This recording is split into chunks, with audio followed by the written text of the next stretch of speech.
Santos Americanos.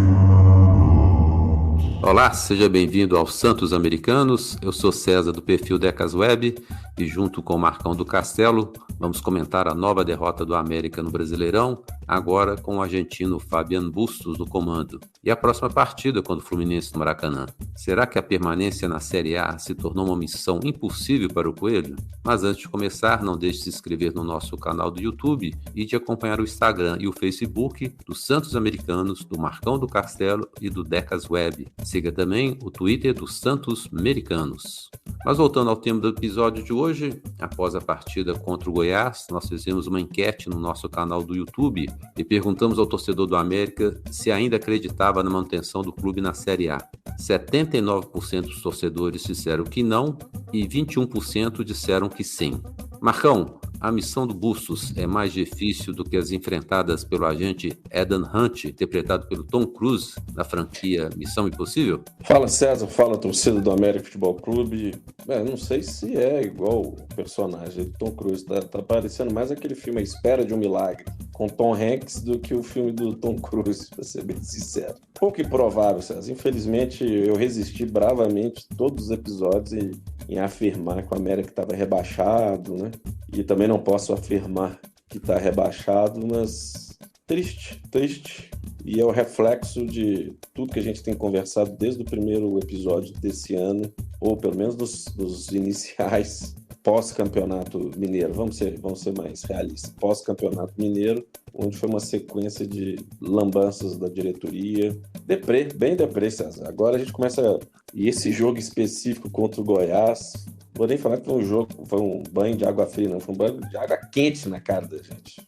E por que eu digo isso, César, e torcida do América? Porque no jogo contra o Goiás, onde a torcida foi até com aquele upgrade de energia positiva, o que se viu dentro do campo, um futebol pobre, chato, o jogo chato. Lembrou jogos do Marquinhos Santos, aquele jogo sem emoção, que dá calo nos olhos e ao mesmo tempo a gente vê jogadores que a gente pedia, né? O Martínez, o Breno, principalmente. Como é que não vou falar que é culpa do treinador, não, que é muito cedo.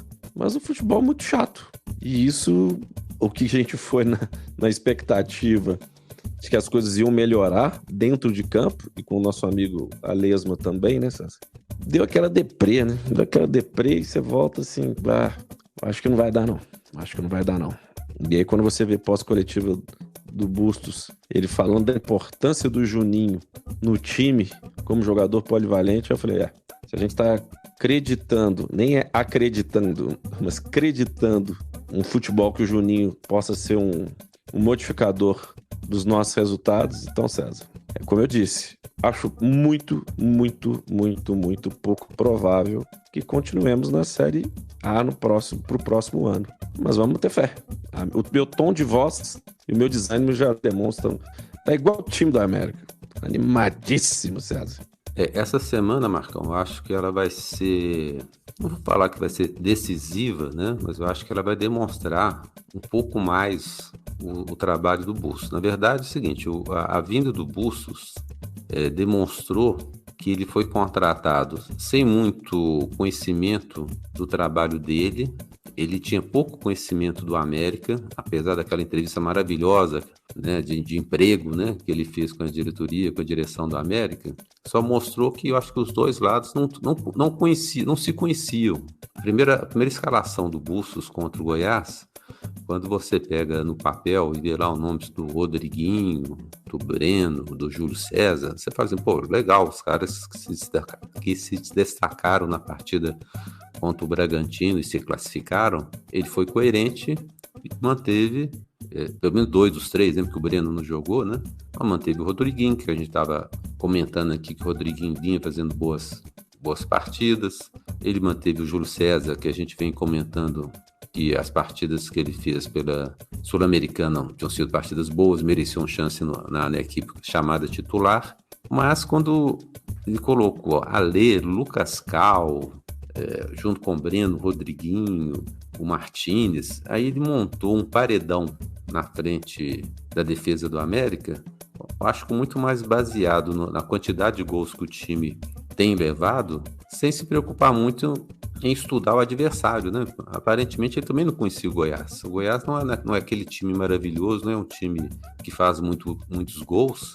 E numa partida jogando em casa, o primeiro tempo do América foi ridículo porque o América não tinha jogada de ataque, né? A gente viu o Mastriani isolado lá na frente, que era um esquema tático que muita gente comentou que ele adotaria, né? Com um 4-5-1, um 4-1-1, 4-1-4-1, né? Aqueles esquemas malucos, né? E é verdade que o Mastriani ficou isolado lá na frente. E o time do América já está tão viciado em jogar com jogadores rápidos pelas beiradas que o América não sabia o que fazer com a bola. Ele tinha o domínio o tempo todo da bola e não saía jogada nenhuma, porque não tinha ninguém que caísse pelos lados. Aí a gente viu, no primeiro tempo, o Alê jogando pela esquerda, nem é canhoto, nunca jogou pelo lado esquerdo. Aí a gente viu alguns jogadores tentando se revezar pelo lado direito, que também não dava certo. O Daniel Borges não é um lateral que sobe muito, é um lateral, vamos dizer assim, ofensivamente tímido. O América insistindo só pelo lado esquerdo com o Marlon e com o Alê, e foi aquela partida horrorosa, principalmente no primeiro tempo. No segundo ele tentou corrigir, aí piorou, né? Porque ao tentar corrigir, colocou o Everaldo, com o Pedrinho, com o Paulinho Boy, que não está jogando nada, mas assim, ele tinha outras opções para o ataque. Até o próprio Mikael, né, que nessa partida ele voltou, ele entrou com o Everaldo, entrou com o Wellington Paulista. Então, para mim, ele demonstrou que ele desconhece ou desconhecia totalmente o elenco do América, que não assistiu, não tinha informações, e o América ficou entre um primeiro tempo extremamente defensivo e um segundo tempo, que aí ele colocou todos os atacantes que ele podia colocar no segundo tempo, mas é totalmente sem um esquema tático definido na tentativa do abafa desesperado. Então, para essa segunda partida contra o Fluminense, é que eu espero, não sei se vai dar tempo, que ele já tenha conhecido os jogadores que têm as características do elenco do América e possa apresentar um esquema tático mais favorável ao América e mais prejudicial ao adversário, né? Porque nessa partida contra o Fluminense, eu acho que aí sim o América pode jogar mais fechado. Agora, contra o Goiás, foi um tiro no pé, Marcão. É só de insistir com o senhor Marlon, que inclusive foi expulso. Talvez... Não foi expulso, foi o Daniel Borges. Daniel Borges, pra você ver, as laterais, né? O jogo tá tão gostoso de assistir, que se tivesse expulsado o Marlon também seria um favor. Talvez na escalação, as únicas situações que eu tenha gostado foi a volta do Breno e a volta do Cavicchioli, no sentido de voltar no time titular, né? Que o senhor Pazinato, depois daquele jogo trágico no futebol dele, trágico para ele, né? E quase trágico para nós. Impressionante também nessas que você falou do Pazinato aquele dia, que o Pazinato não passava segurança. Falei, né? O Pazinato até agora não levou nenhum gol, uma falha que eu me lembre. Essa eu não vou esquecer nunca mais. Ei, Pazinato, pode voltar para Portugal, que, meu Deus. E essa que é a questão, César, porque quando o cara coloca o Everaldo, o coaching, ele colocou o coaching, o Wellington Paulista, que simplesmente ele anulou o gol do América de empate. O senhor Wellington Paulista, mas é porque ele é jovem, ele tem tempo para aprender. Já não é a primeira vez que o Wellington Paulista faz isso, né, moçada? Não sei se vocês lembram ali no passado recente, que ele também, a bola entraria, o Wellington Paulista foi lá e mandou a bola para as redes, o gol foi anulado. Mas isso é porque ele está começando a carreira agora. Então, essa é a dúvida. Será que essa possível falta de conhecimento que você disse, porque o Wellington Paulista fez quarentinha, será que ele acredita que o futebol do Wellington Paulista é o mesmo? Vou falar, estou sendo otimista. 2 anos atrás? Não é. Isso que é preocupante, sabe, César? E as reações dos torcedores nas mídias, tanto produtor de conteúdo ou não, ou torcedor de arquibancada, ou torcedor onda verde, são raros os casos de depoimentos que acreditam ainda que o América se salve. E aí eu voltei de Juiz de Fora de uma reunião da empresa onde tem um torcedor do Fluminense que ele perguntou, você vai? Eu não vou de jeito nenhum, não vou no Maracanã. Aí ele falou assim, como é que o time do América caiu tanto de produção, estava tão bem, nem os torcedores dos times adversários que eu conversei ainda não entenderam essa situação do América na Série A. E ao mesmo tempo, na Sul-Americana, nas quartas de final. E aí não adianta o Cavicchioli falar numa entrevista na saída contra o Bragantino, falando, não, porque o pessoal acha que a gente é mercenário, que é por conta de premiação. Pô, desculpa, Cavic, não tem jeito. Se você comparar os jogos do América na Série A e os jogos da América Sul-Americana, o time tem outra atitude. O time tem poder de reação. O time leva gol idiota? Leva gol idiota. Mas ele tem poder de reação. Na Copa do Brasil, levou gol idiota, mas teve poder de reação. A intensidade de jogo é diferente. E chega no Brasileirão, essa lástima. Então, faltam aí 19 jogos, 19, 20 jogos, vamos dizer assim. A América tem que ter, vamos colocar pelo menos 11 vitórias para fazer 33 pontos com os 10 que a gente fez, 43. Talvez 43 não se salve também, não. Brabo. Então, a postura do Bustos em termos de escalação e das substituições me preocuparam também. Mas, vou repetir, à espera de um milagre, César. À espera de um milagre. E que venha rápido. Mas não vai ser rápido, não. E aí, quando você viu o Veguete, né, fazendo outro gol, eu falei, gestão de SAF. Gestão de SAF. E se o Vasco salva na Série A, para a Série A, hein? Com o Veguete. Animador. E dessas equipes que estão lá no fundo do poço, o Vasco é uma das equipes que investiu, né? Trouxe um jogador francês também, parece que jogou até na seleção francesa. Trouxe o Veguete aí que o América não quis contratar, ou não quis pagar, né? O que ele quis de salário ou a multa contratual que ele tinha com o clube argentino que ele estava ligado. E o Santos também contratou agora, fez uma contratação agora também, Bahia. Então, assim, é difícil esperar que esses times que estão lá na rabeira, igual a América está, não vão ter algum tipo de reação agora no segundo turno. É mais fácil esses times colarem no Corinthians, por exemplo, que não investiu tanto assim, do Goiás, que é um time também que não tem muito recurso, talvez até o próprio Internacional, que foi resgatar o Kudê, né? O Kudê não fez nada aí no nosso rival aqui. Então tem alguns times aí, por exemplo, o Bahia, que é o primeiro time fora da zona de rebaixamento, ele tem 18 pontos, que é a mesma pontuação do Santos. E o Goiás, que incrivelmente é um time muito ruim, o América foi perder para o Goiás, tem 22. O Goiás já tem 6 vitórias. Nós temos 2 aí de 2 meses atrás. Então é mais fácil esses times se embolarem com os times de 24 pontos, que tem o Fortaleza está com 26, os Azuis estão com 24, o Internacional está com 24, Corinthians com 23, Goiás 22, do que essa turma ficar para trás. Então a reação do América realmente tem que ser imediata, é urgente.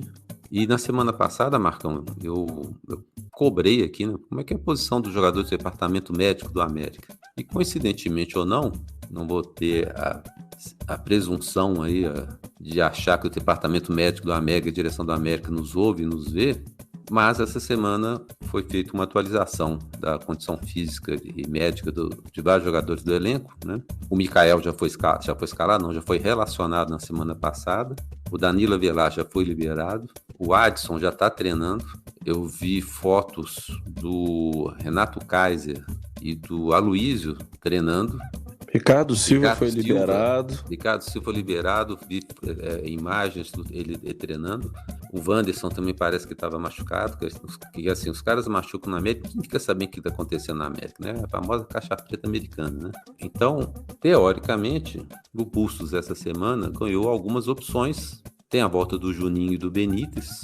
Espero que ele não se atreva a colocar Juninho e Ale jogando juntos, né? Coisa que a gente ficou batendo aí o tempo todo e custou para o Mancini descobrir que não dá para escalar os dois na mesma formação, né? E a gente vai ver aí quais são as ideias do Bustos, né? Embora com todas essas opções ofensivas aí também, eu imagino que ele vai entrar com uma formação bastante defensiva, bastante fechado. Imagino que ele vai tentar conquistar um ponto a cada partida fora e tentar vencer as partidas em casa. E aí vamos ver qual vai ser o esquema tático que ele vai implementar para essas partidas. Eu acho que um dos grandes problemas do Mancini foi que ele não repetiu o time. E meu receio é que o Bustos vá para o mesmo caminho. Se a gente não conseguir um mínimo de conjunto, jogadores sabendo onde estão os seus companheiros aí dentro de campo, a parada vai ficar mais difícil, Marcão. Ganhar um ponto fora de casa, na atual conjuntura, vamos supor, são 18, 19 jogos, né? Seriam 9 fora, né? Não sei se é exatamente 9 ou 10 jogos fora, né? Vamos pôr 10 pontos, iria para 20. Todos em casa. E os outros precisaria de mais uns 21 pontos, quer dizer que ganhar pelo menos uns 6 a 7 jogos se jogasse em casa. Fácil. Fácil. Agora tá fácil. Agora, César, tô animado. Agora eu tô animado. Não, mas não é para ficar animado, é porque realmente é difícil. O título desse episódio, Missão Impossível, não é à toa, né? Eu tenho visto muitos americanos e até uma parte da imprensa relembrando de campanhas, vou chamar de históricas, de recuperação da América, que fez não sei quantos pontos, não sei quantas vitórias no segundo turno e tal. Mas tem aquela história do raio, né? O raio não cai no mesmo lugar todas as vezes, né? Não é com essa frequência toda. Eu acho que a América tem um grupo, um elenco até bom, né? Se eu comparar com alguns outros times, nós temos um elenco até melhor. Mas é impressionante como é que o time, desde o primeiro jogo contra o Fluminense até a última contra o Goiás, o time só piorou, a cada jogo piorando, Marcão.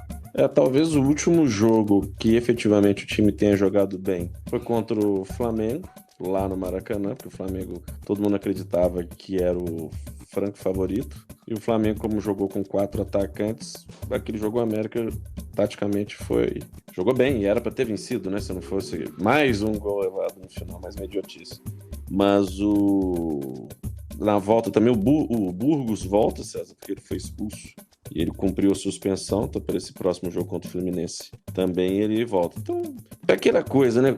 A gente foi pesquisar o modelo de jogo do Bustos, a gente sabia do pouco que foi dito nas produções de conteúdo aí fora do país e dentro do país, que é um jogo, como eu disse, efetivo, mas não é um jogo bonito de se ver. Então é aquilo, a gente só quer a vitória, que seja de 1-0, jogando feio, horroroso, não pode o jogo contra o jogo contra o Goiás, que poderia ficar ali tocando a bola, vai para lá, toca para cá, vai para frente, toca para trás, vai para frente.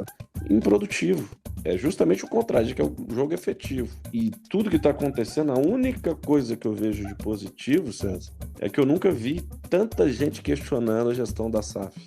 Até os defensores ferrenhos dos mesmos aí da SAF começaram a se pronunciar. Fato inédito. Então, a torcida do América está incomodada. Está muito incomodada.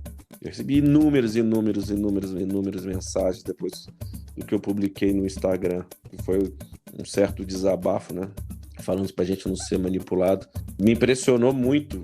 Pena que foi numa situação dessa. Que vários torcedores não aceitam mais a continuidade ou a perpetuação dessa turma. Pelo que eu sei, existe a eleição nos próximos meses, né? Então, quem tem o direito de voto, né? Que pensem muito bem se querem continuar. E a SAF deve estar valorizada agora, né? Agora deve estar trocando documentos, né? Enfim, César, mandar um abraço para o nosso ouvinte, o Cássius Malins. Obrigado, Cássio, que havia entrado em contato comigo falando sobre o novo formato do Mundial de Clubes. Caso o América fosse campeão dessa edição, que a gente está disputando da Sul-Americana, ele entraria para o Mundial de Clubes, né? Que é aquele novo formato que é uma pancada de clube da Europa, do mundo todo, né? E o América poderia entrar. Ô Cássio, a gente investigou, na verdade, o próximo Mundial de Clubes, ainda desse ano, continua no formato antigo, para 2025, né, César? Uhum. Que aí, se o América... Aí, Cássio, a gente tem que ser otimista. Continuar na Série A, disputar a Sul-Americana ou disputar a Libertadores, ser campeão, para a gente disputar o Mundial de Clubes de 2025. Mas, de qualquer forma, valeu essa informação sua, porque vários torcedores que eu tive a oportunidade de conversar desconheciam ainda desse novo formato. Mas, Cássio, só em 2025, meu amigo. Então, vamos rezar para nos mantermos na Série A. Todas as preces. Aliás, teve até um ouvinte nosso, né, que fala, brincando, que a gente está se apegando muito a questões religiosas, que eu não me lembro quem foi, mas, meu amigo, nessa hora a gente vai por questão religiosa, seres de outras dimensões, outros planetas, eu que vou muito em Varginha, estou pensando, inclusive, semana que vem em Varginha, trocar uma ideia com os ETs, tá valendo tudo, meu amigo, tá valendo tudo, porque se depender de alguns jogadores e da gestão da SAF, não vai. né, César? Com a atual situação do América, só na fé mesmo, viu, gente? Não tem outra, não. É na fé. E nós esquecemos de comentar, Marcão, que deve ter também para esse jogo contra o Fluminense, também não vi foto, registro, não vi comentário do médico da América, tem o Javier também, Javier Mendes, né? Que ele não jogou, eu vi muita gente elogiando o Giacomini, e vale o elogio, né? Mas sem saber que ele tirou o Javier Mendes contra o Bragantino, e muita gente achou que ele tinha feito ali uma substituição tática, simplesmente tirando um volante e colocando um centroavante. Mas, na verdade, o Javier machucou. Na entrevista do Bustos, depois ele explicou que ele teve um problema no joelho, e por isso que ele saiu ainda no primeiro tempo contra o Bragantino.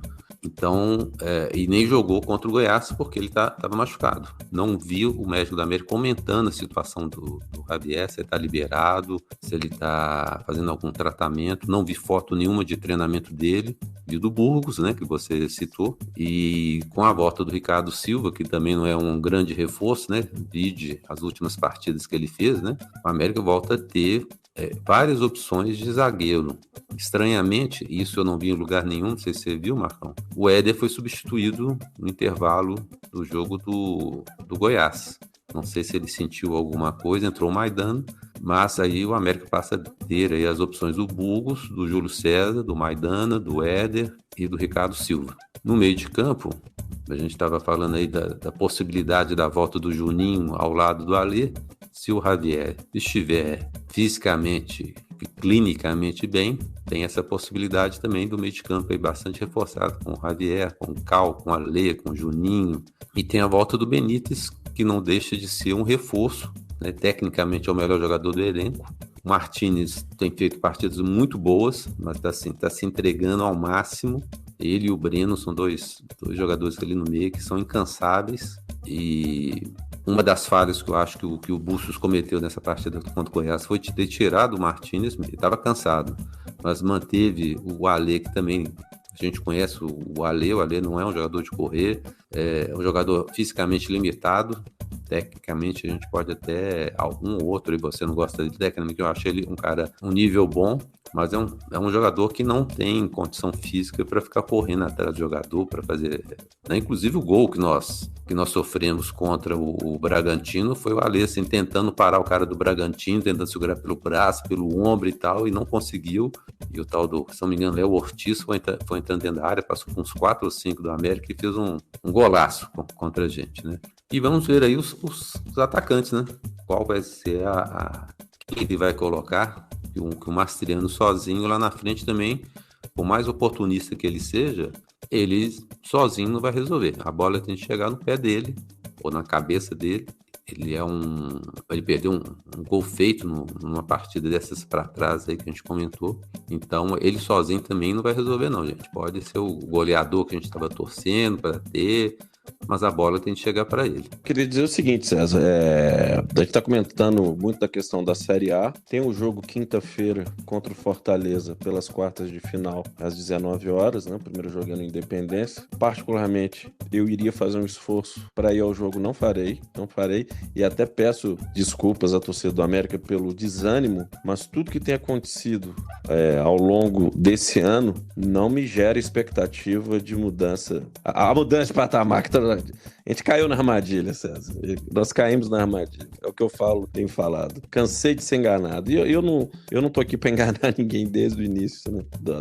Dos episódios dos Santos Americanos. A gente tenta passar um certo entusiasmo, desde que o time dentro de campo e o clube fora transpareça essa mudança de patamar. Então eu vi o gestor da SAF falando, nós mudamos de patamar. Não mudamos de patamar. Então pode ser que quinta-feira vença o Fortaleza, que eu também acho pouco provável que o time do Fortaleza, ao contrário do nosso, né, César, já tem um conjunto independente das mudanças de peças. Já tem um modelo de jogo aí do Vojvoda, né? De 3 anos, acho que são 3 anos, e muito tem se apegado, César, à esperança do exemplo do Fortaleza do ano passado. Na Sul-Americana ele estava nas semifinais e no Brasileiro ele estava em último lugar. A partir do momento que ele foi eliminado, ele teve uma crescente absurda. Não acredito que isso vai acontecer com o América. Não acredito. Não só pela qualidade técnica dos jogadores, como o sistema, César. O esquema. É o que você falou. O esquema do Mancini, escalando jogadores a cada jogo, vinha comprometendo o nosso futebol, os resultados. E agora, com um técnico gringo que não conhece tão bem os jogadores, isso leva tempo. Então, assim, não adianta eu vir aqui no Santos Americanos falar que eu acredito, que vai mudar. Desculpa. Talvez os próximos episódios, até o final do ano, a gente tenha mais 19 ou 20 episódios, talvez sejam mais fúnebres do que o da data de hoje, né? Um desânimo total, pelo menos da minha parte, mas é o que o César disse aí. Vamos pegar aonde? Na fé, né? Haja fé. Aí quem for de crenças diversas apele para as crenças diversas, eu já tô apelando para outras coisas. Para outros planetas, César. Para outros planetas. Marcão, uma coisa que a gente não comentou é que nos últimos anos a gestão da América fazia questão de dizer que mudava-se os nomes dos técnicos, mudava-se pouco, mas procurava sempre um técnico que tivesse um modelo de jogo parecido com o do América. O América trocava o técnico, mas não mudava muito a formação tática. Então falava-se do Barbieri, depois do Barbieri Conceição, depois do Conceição o Lisca, depois o Marquinhos Santos, o Mancini, e que a forma de jogar do América não mudava. Bloco alto, time de transição rápida, jogando pelos lados, né, jogadores agudos, dando amplitude, aquele papo, né, que a gente acompanha futebol há tanto tempo e a cada jogo tem uma palavra nova para dizer a mesma coisa, né? E aí contrata o Bustos, que para mim, pelo menos nesse primeiro jogo, e a gente está aqui para reconhecer também os nossos erros, se a gente estiver errado no próximo episódio, a gente vai falar que a gente estava errado,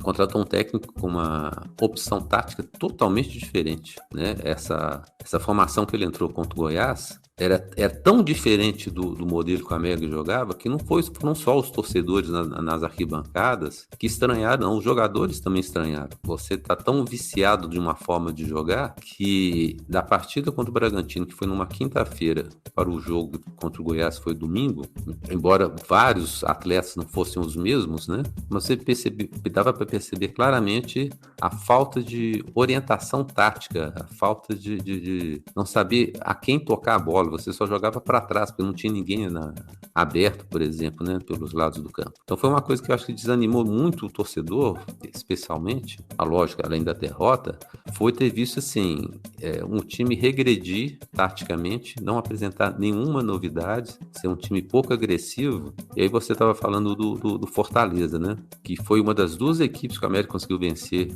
no Brasileiro, meteu 4 no Santos na semana passada. É um adversário que não está fazendo uma campanha tão boa como nos anos anteriores, mas está sempre ali entre os 10, 12 primeiros, está uma posição relativamente tranquila, né? Porque ele já fez pelo menos metade dos pontos que ele precisaria para se manter na Série A. E vai ser uma partida difícil, porque o América tem tornado as partidas para ele mesmo difíceis. E a gente tem alertado aqui, né? Você comentou agora mesmo, né? Que vários produtores de conteúdo, talvez até querendo incentivar a torcida, né? E agora tá todo mundo vendo aquilo que a gente já tá vendo já tem algum tempo, né?